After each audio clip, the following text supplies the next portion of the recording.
After 9 decades of blissful summers here, the Queen left her beloved Balmoral for the very last time. With her are flowers from her cherished estate.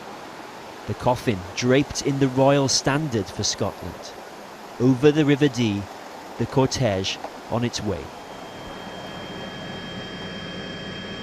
It weaves through the landscape she loved for a lifetime. Mourners on verges, paying respects. Then a hush as the corner is turned into Balloter. Silence falls.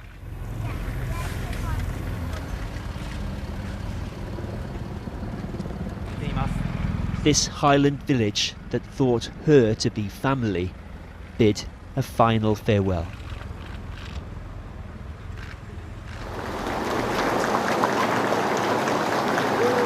In the town of Banchory, applause.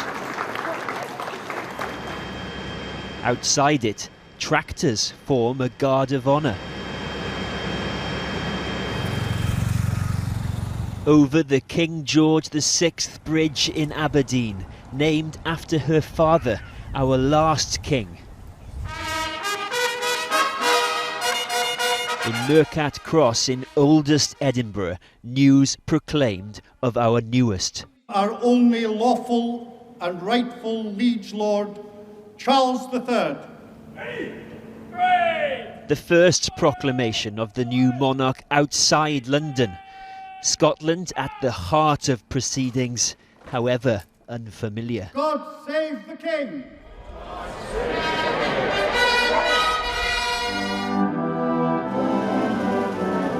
The anthem, sung by political leaders. And among the crowds.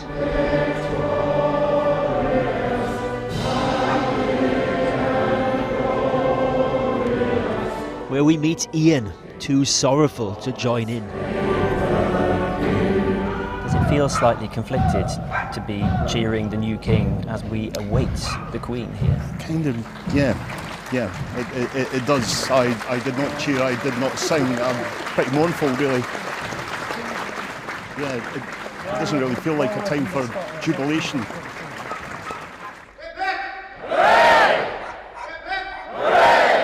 Others are looking forward. I brought a tear to my eye, I have to confess. I met the Queen once when I was very small. It means a lot to me to be here for that reason. But hearing everybody sing the national anthem was wonderful. And I think really important for the young children to hear that and to know that they were here. They might not really know an importance now, but they know that they were here and that something really important happened. What other occasion would inspire this? A cordon of goodwill lined this long route, passing homes and gardens and into Dundee. I never thought I would see it, because if she hadn't passed away in Balmoral, we wouldn't have seen any of this.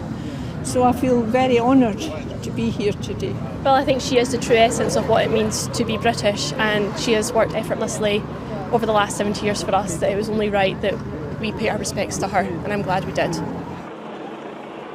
It is the final journey of a woman woven into the fabric of this country.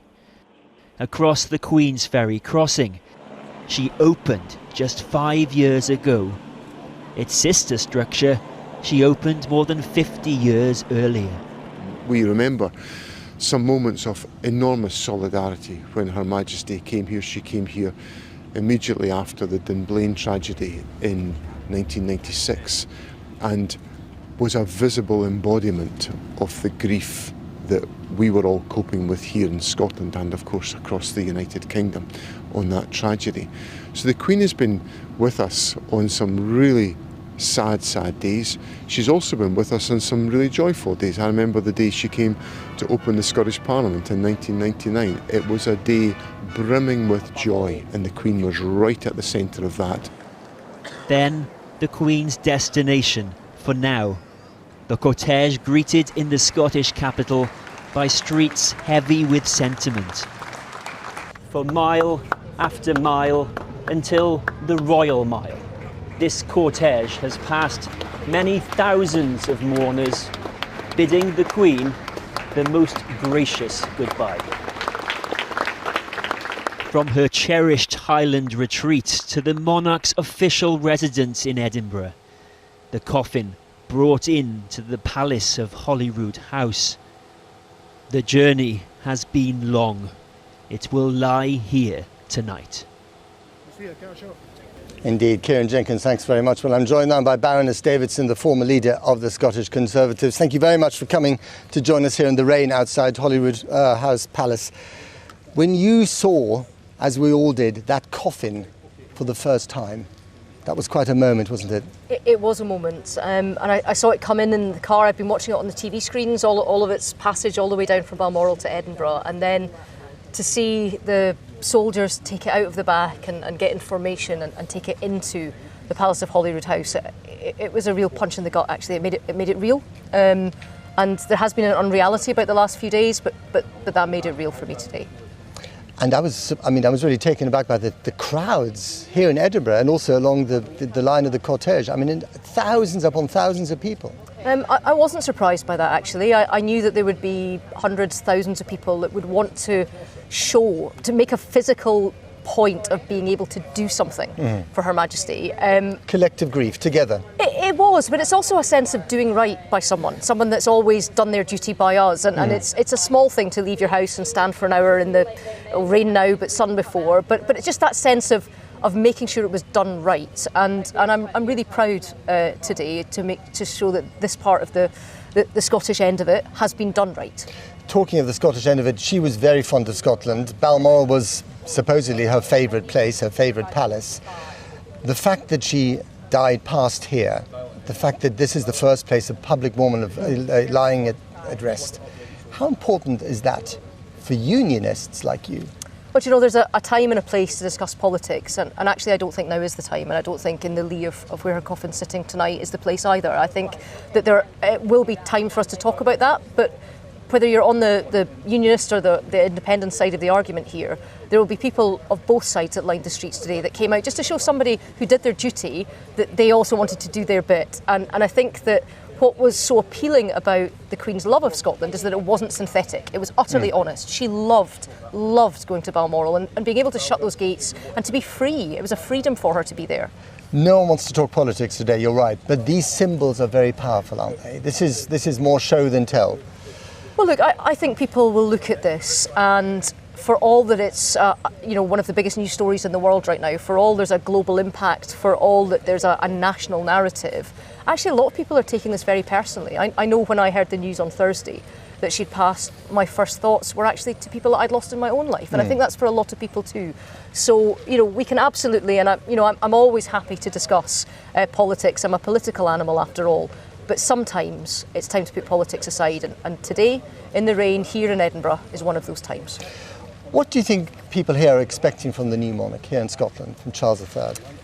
Well, we've seen over the years, him gradually take on more responsibility. First he would come with the Queen to do some of her official duties, and then sometimes he would take them on solely by himself. So I think that segue is going to be pretty seamless, actually. He's already had a good training, if you like, in all of that. But in terms of what we want to see of Charles the man, I think we've had a pretty good indication in the last 3 days, and I think people have From his address? Yeah, from his address, from the way in which he's conducted himself, from the way in which he's wanted to go and speak to people. He hasn't shut himself up in buildings, shut himself away with his own grief, and let's remember he's a son that's grieving his mother, and he's also doing his duty. But I mean, in terms of having a training ground, he's learned from the best, and he knows exactly what the country wants from him, because he can see how much the country has loved his mother and everything that she gave. And despite his very long apprenticeship, the impression one gets is that he will bring a slightly different style to the monarchy, perhaps slightly warmer, perhaps slightly more open. What do you think? Well, I think, and I mean, you'll have spoken to many people that have met him who'll say the same thing as I, is that he's actually a very funny man. He's engaging. He's he made wants you to laugh? Listen. He has, yeah, he has, and perhaps not in the way his father might have. He's got a drier sense of humour. Right.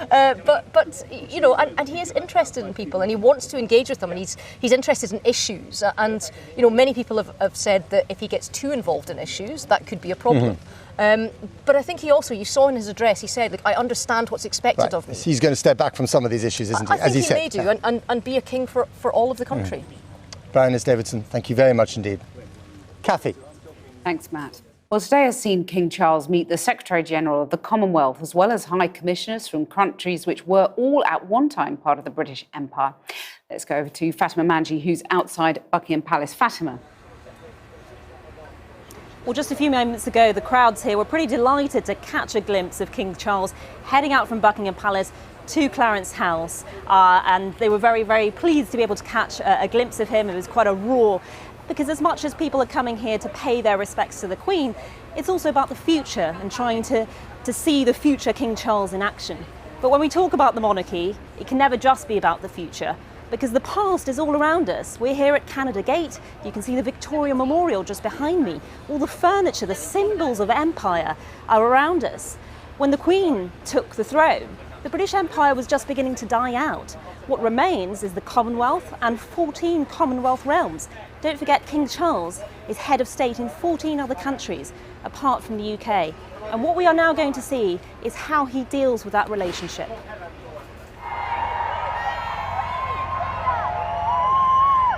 King Charles arrived into Buckingham Palace to the roar of cheering crowds. All day there has been immense excitement from people here and a clamour to get close to the palace. The enthusiasm here doesn't mean that delicate diplomacy isn't needed ahead. Secretary-General of the Commonwealth, Your Majesty. The King held his first reception as the head of the Commonwealth at the Palace this afternoon, meeting with the Commonwealth Secretary-General and High Commissioners. Some of these represent Commonwealth realms, countries where the monarch remains the head of state, where in recent years some ruptures have begun. Australia has long debated moving towards republicanism. In 1975, support for it surged when the Governor-General used the authority given to him by the Queen to sack the Labour Prime Minister, and there have long been questions about how much Buckingham Palace knew. And yet Charles has been proclaimed King of Australia too. We promise him faith and obedience. May King Charles III have long and happy years to reign over us. Thousands gathered in a ceremony in New South Wales to watch the proclamation, which included a 21-gun salute. The country's Prime Minister, a Republican, has said he won't hold a referendum on the monarchy in his first term. Now's not a time to talk about our system of government. Now is a time for us to pay tribute to the life of Queen Elizabeth, a life well lived. From the embers of empire came the Commonwealth. On her 21st birthday from Cape Town, then Princess Elizabeth made a lifelong pledge in this broadcast. I declare before you all that my whole life, whether it be long or short, shall be devoted to your service and to the service of our great imperial family to which we all belong. And it was a promise she saw through, championing the Commonwealth, a central feature of her reign. When she became Queen, it was made up of 8 countries formerly colonised by Britain. They joined the Commonwealth on the basis of being free and equal members. Under Elizabeth, it expanded. Now it's composed of 56 countries representing more than 2.5 billion people, from Botswana to Bangladesh, Australia to Antigua. For Queen Elizabeth, it was important to be visible as head of the Commonwealth. She made more than 200 trips to Commonwealth countries. As nations changed and controversies erupted, she maintained a largely neutral role. Yet there were moments when protecting the Commonwealth led to unusual interventions. In the mid-1980s, she was reportedly enraged with Prime Minister Margaret Thatcher for not supporting sanctions against apartheid South Africa, something most Commonwealth states wanted. Last year, Barbados cut its ties with the Queen, becoming a republic. The time has come to fully leave our colonial past behind. The country remains in the Commonwealth, but the move has prompted questions about other Caribbean countries. These changing winds were clear when the Duke and Duchess of Cambridge visited Jamaica recently. In Antigua, even back in 1977, amid the welcomes, there were protests against the Queen. In April this year, Edward and Sophie, the Duke and Duchess of Wessex, attempted to shore up support for the monarchy in a visit. But Antigua's Prime Minister has now said there will be a referendum on becoming a republic within 3 years. In 2018, the Queen persuaded Commonwealth leaders to support Charles as its next head. The role isn't hereditary, so it wasn't guaranteed. It is my sincere wish that the Commonwealth will continue to offer stability and continuity for future generations, and will decide that one day the Prince of Wales should carry on the important work started by my father in 1949. And that day has come. But what new future will King Charles now forge for a group that was originally carved from the colonial past? Well, with me now is Baroness Valerie Amos, International Development Secretary under Tony Blair and Britain's former High Commissioner to Australia. As a Foreign Office Minister, she was responsible for Africa and the Commonwealth. Baroness Amos, how do you see the relationship with the Commonwealth evolving during Charles III's reign? I think it's hard to say. The Commonwealth, I think, is really important. We need to remember it's made up of very different kinds of countries, very small islands, much bigger countries that from different geographic parts of the world. The majority of those in the Commonwealth are young people. So there is a real agenda there, I think. If you think about climate change, the environment, you think about the future for young people, what is it going to look like in our world? And that's an agenda that Charles, the new king, is keen on. It's an agenda that King Charles is very, very keen on. And, he has played a role already through, for example, the Prince's Trust International in bringing young people across the Commonwealth together. So I think there is a role, but there is no doubt that there are countries which are both members of the Commonwealth but are also realms which have King Charles and previously had the Queen of Head of State. Some of them will be thinking about, is this a moment of transition? Is this a moment of change?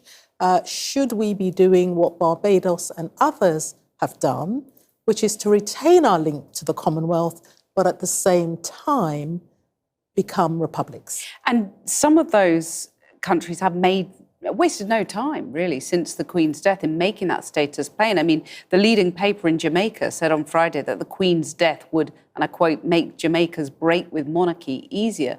How should the new king respond to that? I think that King Charles has been very clear. He was clear in the past. He was clear, I think, when he went to Barbados. I think people don't remember he went to Barbados when they became a republic. I think he is very clear that this is a matter for the people of those countries, that there is the issue of becoming a republic. There is a different issue, which is about remaining close to Britain, the historic and other ties which we have, continuing with those ties, and in a sense, the family of the Commonwealth continuing. So you don't think it should be a source of embarrassment to the royal family if more and more states remove Charles, the king, as the head of state? I absolutely do not. The world is changing. I think the fact that countries say we want our head of state not to be someone who is far away from us, but that over time we have changed, but we still recognise the historic links that we have, the close ties that we have, I think that will continue. Is tricky though, isn't it? Because obviously the Commonwealth, as Fatima's piece made plain, goes way beyond the former British colonies. It's now 54 members, and I know 56. 56, apologies. And the Queen was proud of that growth. But it is a relic of the days of empire, isn't it? It very much started like that. It's grown and it's expanded. And I think one of the important things about the Commonwealth is that it's a partnership, that the countries they are equal within the Commonwealth, regardless of their size, regardless of their geographical size, regardless of their population. And that kind of friendship and fellowship, which is so important in the context of the Commonwealth, I think in the modern world, in a way, is remains even more important as we see some of the political, social and other challenges. To have a place where you can have those honest conversations as leaders, equal conversations about the challenges that you face, I think is very important. You were at the proclamation of the new king yesterday. It was a very archaic ceremony, but it was televised for the first time. How do you think, is it possible to balance sort of modern monarchy with the traditions of the past? It's an uneasy thing to do, isn't it? Tradition and modernity is a difficult balance to strike. Our new king did that in a way as Prince of Wales. You know, he was ahead of his time in thinking about those issues around climate change and the environment. He cares passionately about education. He cares passionately about inequality, about young people. He will not be able to continue that work in the same way, but that caring that he has continues as he becomes king. So I do think it's a difficult balance to strike, but we are in a period of transition. I'm sure that there'll be ups and downs as we negotiate these new relationships, but I'm a firm believer in transparency and openness and conversation in the way that we talk about these issues. Baroness Valerie Amos, thank you very much for joining us.